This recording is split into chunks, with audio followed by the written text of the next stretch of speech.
Have you ever seen a tattoo that looks like it had a fight with an ink bottle? That's called a tattoo blowout.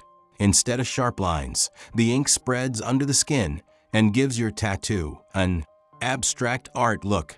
But don't worry.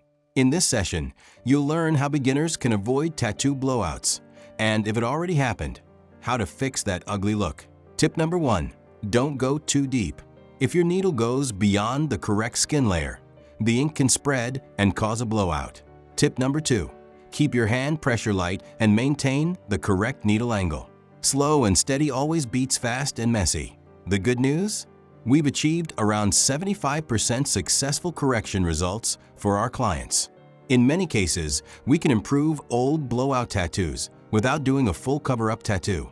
Want more tattoo tips, techniques, and creative ideas? Hit subscribe to Tattoo 18, press the bell icon, and keep your tattoo skills as sharp as your liner. See you in the next video.